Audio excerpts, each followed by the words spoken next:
Now is the time to act boldly and wisely, to not only revive this economy, but to build a new foundation for lasting prosperity. Says he will work. Oh, I'm sorry about that. He's going to work to overhaul our healthcare system, increase our demand for renewable energy, revitalize our education system, and slash the federal deficit. He's got a lot of work ahead. I'm joined right now by two members of Congress, Democratic Congresswoman Allyson Schwartz of Pennsylvania, the vice chair of the House Budget Committee and a member of the House Ways and Means Committee, and Republican Representative Congressman Bilbray of California, a member of the House Committee on Oversight and Government Reform. Thank you so much for being here. I appreciate it, and thanks for patiently waiting as we sift through all this stress test discussion. Congressman Schwartz, let me start with you. He laid out a lot of things that he hoped to accomplish last night. Were you happy with the response?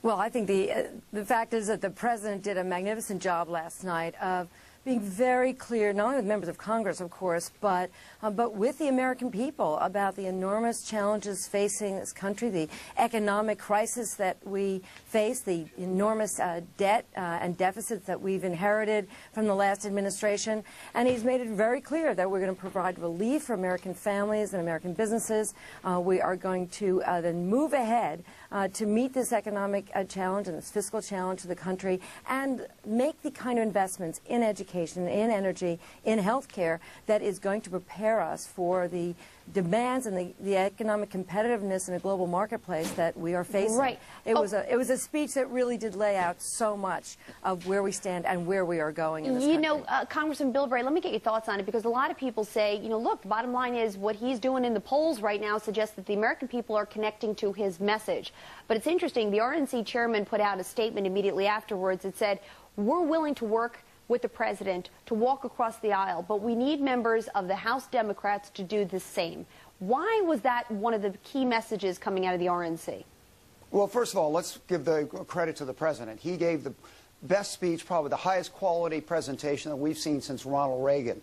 And I think a lot of people are very refreshed to see that kind of presentation. But I think you realize that you look back at Clinton, and when he came in, he wanted to be a centrist, and that the left in Congress pulled Bill Clinton off to the left and got him in trouble his first 2 years. And this president has got the danger of Mrs. Pelosi dragging him over by saying, well, we want this agenda. And I think that there are some great opportunities here. You just saw a transition from being a candidate. He's starting to go towards being a governance by pointing out items that are really great. I'll just tell you one, though. I was very concerned that he's not coming out and being frank about things like, look, clean coal is like as logical as safe cigarettes. You're not going to build a clean, energy-free society in the future. And for him to continue to talk about things like clean coal, not talking about the fact that, look, we've got to abandon that technology and go to clean, environmentally friendly, and something that's sustainable, I think that he's still doing that transition. But at presentation, you couldn't have beaten. Okay, Congressman Schwartz, you're on the Budget Committee. He said, you know, I found $2 trillion that I'm going to cut away from this budget. He's going to unveil it tomorrow. And he said both parties are going to have to make some very difficult decisions, and they're not going to get everything they want. Walk me through that process.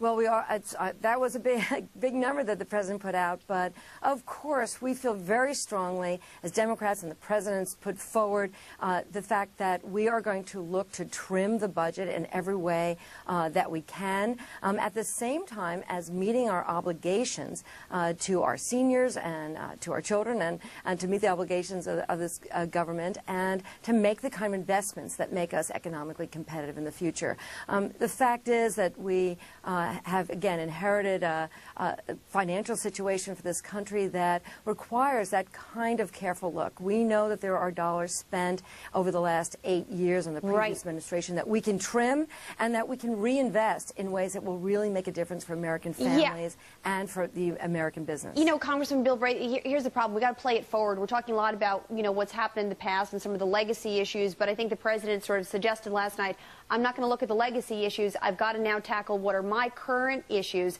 And one of those issues is shoring up these financial institutions. We're going to hear about the stress test today. How essential is this for some real transparency about where these institutions stand and whether or not we're going to need to use even more TARP funds later down the line? Well, somebody voted against the original bailout for the banks. I agree with the president that this, you know, there's no accountability.